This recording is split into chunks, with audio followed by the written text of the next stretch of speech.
Howard Storm was not looking for God.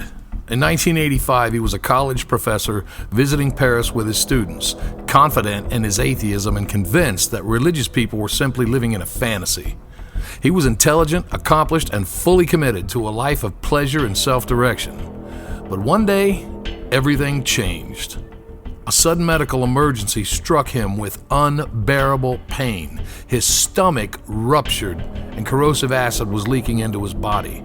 There were no doctors available in time, no relief, no way out, and the pain got worse. Howard became convinced he was dying. Then, suddenly the pain stopped. He found himself standing beside his hospital bed, looking at his own body and his grieving wife. He heard voices calling his name from the hallway. At first they sounded calm and inviting, so he followed them. But as he walked, the hallway grew darker and colder and more terrifying, and the voices changed. They became cruel, hateful, and violent. What began as comfort became an assault. Howard said he was attacked, humiliated, and overwhelmed by terror.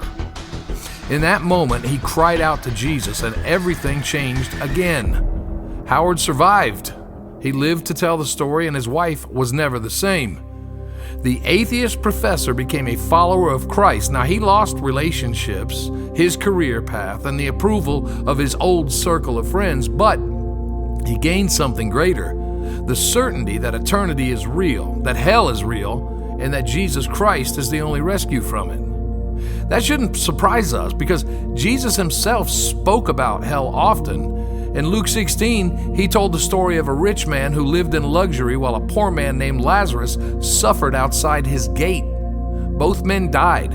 Lazarus was comforted, but the rich man found himself in torment, begging for even a drop of water. A great chasm separated the two, and no one could cross it. So Jesus was making something clear. Eternity is not imaginary. There is judgment. There is separation from God, and hell is not a metaphor for inconvenience or regret. It is a dreadful reality of being forever cut off from the presence of God, from peace, from comfort, from hope. Some people say a loving God would never send anyone there, but the deeper truth is this: God has gone to unimaginable lengths to keep people from going there. A loving Father does not ignore danger. He warns, He protects, and He acts on it. This is exactly what God did through Jesus. The real danger is that sin numbs us. Over time, people begin calling evil good and good evil. Conscience grows quiet, and wrongs start to feel normal. The path to destruction becomes smooth, familiar, and even celebrated. But there is hope.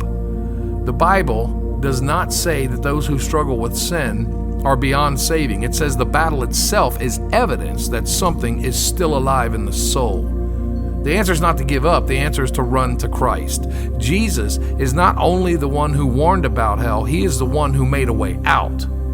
He is real, sin is serious, and eternity matters. But the mercy of Jesus is greater still. The warning is real, but so is the rescue. And the rescue has a name: Jesus Christ.